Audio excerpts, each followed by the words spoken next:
जवाहर नवोदय विद्यालय कछाड़ के प्रधानाचार्य से एक विशेष वॉकिंग इंटरव्यू पार्ट 4। चुनौतियां और संघर्ष, हर सफलता के पीछे संघर्ष छिपा होता है। आज के इस भाग में जानेंगे वे चुनौतियां जिन्हें पार करके विद्यालय ने नई पहचान बनाई।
नवोदय विद्यालय का एक परिसर है जो पहले अतिक्रमण में था, अवैध रूप से दखल किया हुआ था बाहरी लोगों ने।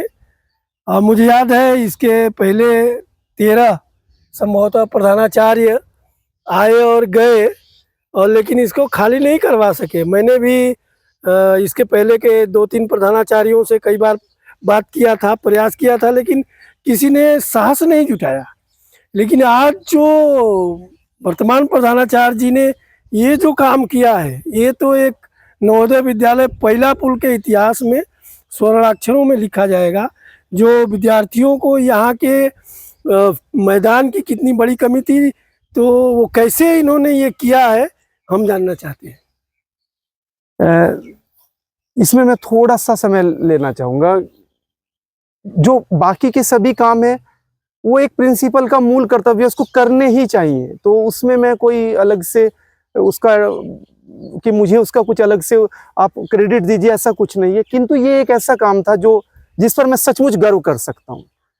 14 जून को, जैसे मैंने कहा, जब मैं अपने संभाग शिलोंग में अपने रीजनल ऑफिस में ज्वाइन कर रहा था, तो वहाँ मेरी मुलाकात जब अपने डीसी सर से और एसी सर से हुई, तो मेरे क्लस्टर के जो एसी सर श्री वाजपेयी जी थे, उन्होंने मुझे एक ही बात कही थी कि बाकी तो सब चीज़ें वहाँ हो जाएंगी, एक ही बड़ा काम है, एक ही लगभग असंभव जैसा काम है कि विद्यालय की 2/3 जमीन पिछले 20 वर्षों से एनक्रोच्ड है, 20 से भी ज़्यादा सालों से, और विद्यालय सिर्फ 1/3 जमीन पर चल रहा है।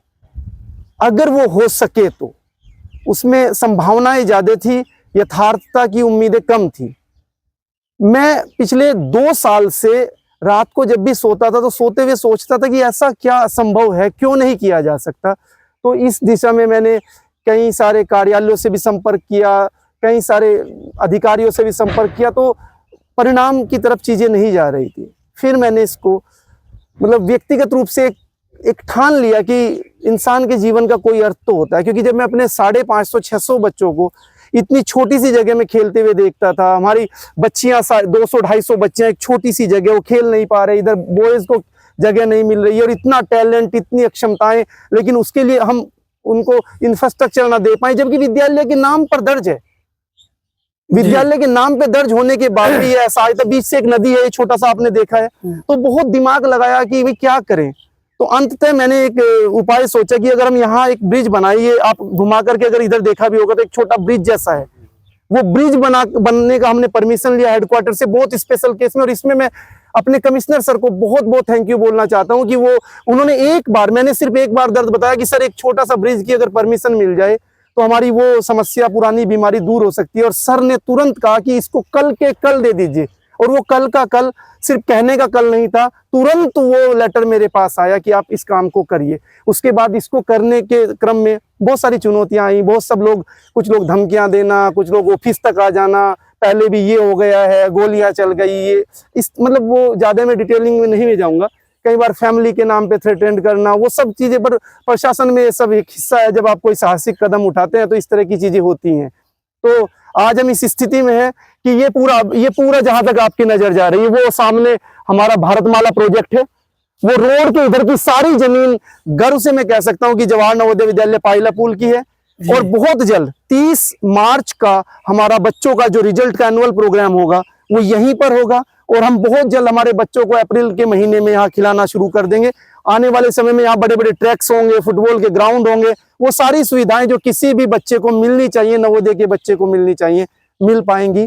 मैं अपनी समिति को भी इसके लिए धन्यवाद देता हूँ, और जिन लोगों ने मेरा सहयोग किया इस कार्य के लिए उनको भी मैं धन्यवाद देता हूँ। बहुत अच्छा, बहुत अच्छा।